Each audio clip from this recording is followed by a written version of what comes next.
And the younger people are suffering the consequences because when they used to get the college breaks and come out of college, they used to have them jobs. Now they're not there for them anymore. So it's a vicious cycle. It's like a catch-22. Mm-hmm. And I think that's a very important thing.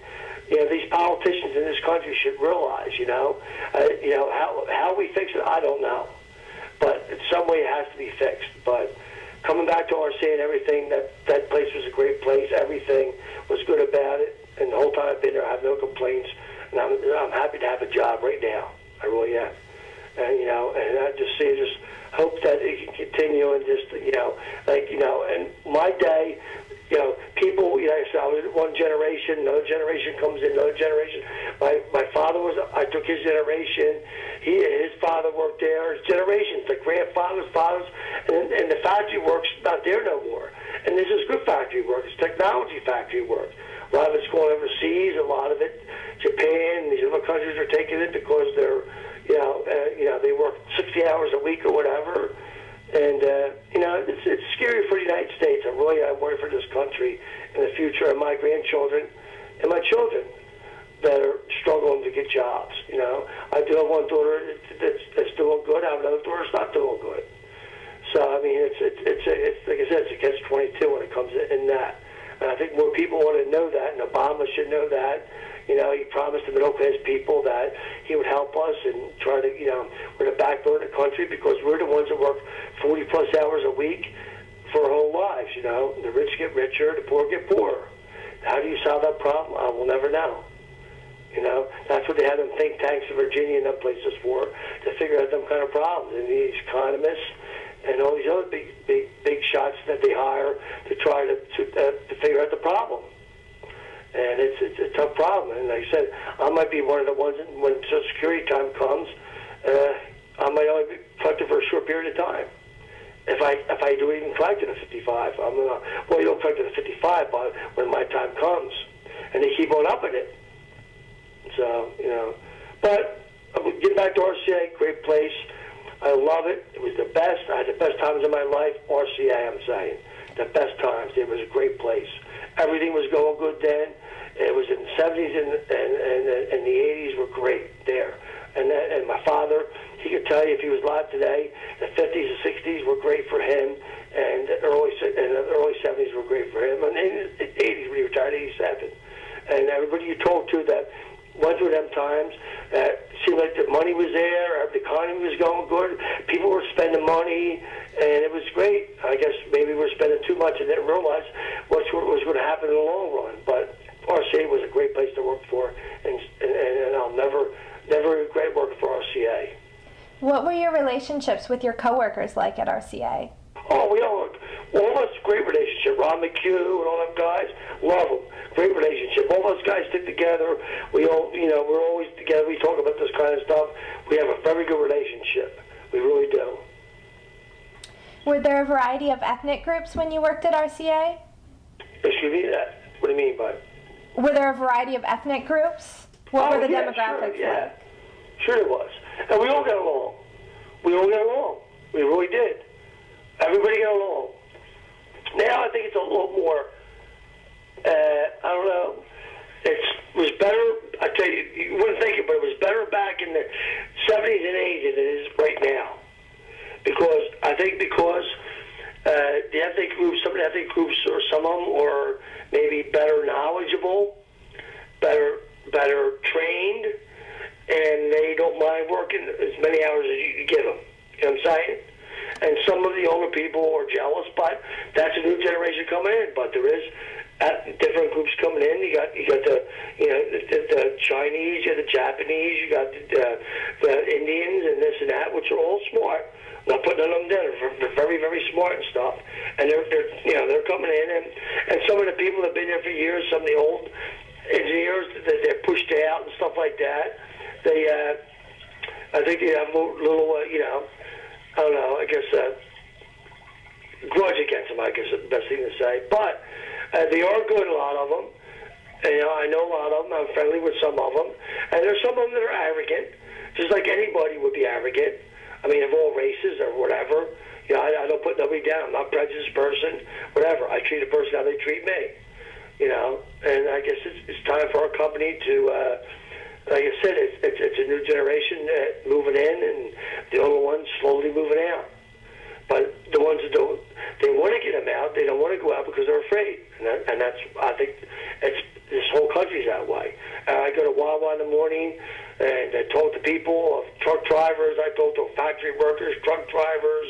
I talk to all different groups of different occupations, and they all feel the same way. That that is, things are changing, and we're getting pushed out slowly. Of course, our age means a lot, and different, people from other countries are coming over here getting good educations. That they are more dedicated, maybe, in certain ways. More, they're willing to work longer, which is true. I see it at my company now, and I don't put that down. You know what I'm saying? I mean, they'll work 80 hours a week if you give it to them, and most of them are very good workers, and some of our people are jealous. But then again, we had our day. You know what I'm saying? Everybody has their day, but that can become a problem in a lot of factories. Well, not almost all a factory, or much more than a factory. We have factory and R&D, research development, all that stuff. But in all businesses that do that kind of work around this country, I think that's a big issue, a very big issue. That they're afraid that that we're being pushed out, and well, there's time to retire, time not to retire. But they feel like they're just taking over, And I see it, we had 1,200 people working our place. And I remember one time when I first started working, there were 6,000. And when there were 6,000 working there was never a problem. There was more problems. We went down to, no, I'm sorry, it was 1,200 last year. It's about 900 now. And there's more controversy and more stress and stuff among certain people, like, if you engineers, some of the older engineers, and these new young engineers now that are trained more in, see, we used to just have an electrical engineer, mechanical engineer, all right? And back then there wasn't many softwares because the software was big back then. Now you have guys, these kids coming out of school, they're software engineers, mechanical, and electrical. They know all three at once. You know what I'm saying? So we get guys been here for 35 years that only did electrical, know a little bit about the other stuff. Then you got some young guy that's 28 years old that knows all three. You know what I mean? He can do all three. And there's controversy there. Like, oh, that smart kid, he thinks he knows everything. He knows this, he knows that. And it's true, though. They're trained more, you know what I mean? They're trained more in different areas because of the computer age and the technology of today. And when them guys went to school 35 years ago, they were just trained in mechanical, electrical, and like I said, there wasn't much software back then. There was some, but not much like there was in the last 20 years. But it is interesting when you work in an atmosphere. You can see it in some people get bitter, some people don't. I just go with the flow. I just know that, I got a job and I want to retire from it. I just hope that they don't hurt my retirement. They did cut back on a 401k. And instead of giving us 4%, they made it 2%. And it's like I said, a sister company, which is in Salt Lake City. They basically did the same thing we did, but they ever took us because I told you about we're not making the money we should be, and so they cut back on benefits. They're doing this, they're doing that, and I'm saying, why? That's not no incentive. You have to give people incentive to make them work better, If you take that incentive away, and also you're not going to get people to come to work for you, like the smart kids out of college and stuff, unless you give them that incentive. So, your 401k, we match 4% every whatever. Now it's 2.5%. Hello, I'll go somewhere else. You know what I'm saying? It's totally different. What was one of your most memorable experiences working at RCA? Most memorable? Mm-hmm. Is also everything. Just the people, the bosses, the times we had to go out around Christmas time partying and having a good time, getting along good, no arguing. Even the management was good. With still some of the management still there today. We all grew up together like kids, like doing high school. I had a lot of great memories with RCA, and GE was good too. After GE, things started getting a little different, stuff like that. But it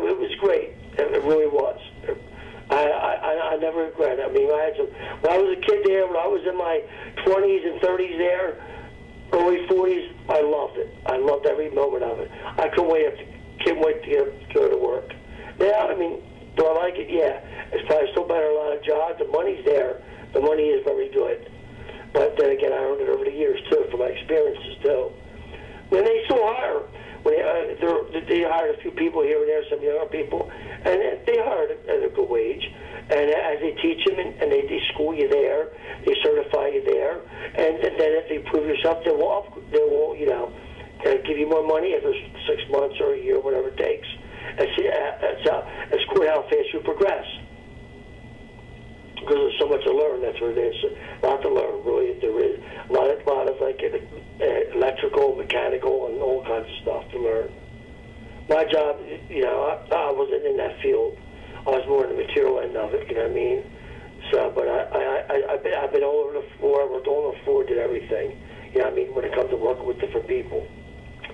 But like I said, RCA is, to me, I still got a picture of the Nipper. I got some memorabilia and stuff, I loved it, and I never regret it. RCA was a great, great, great place.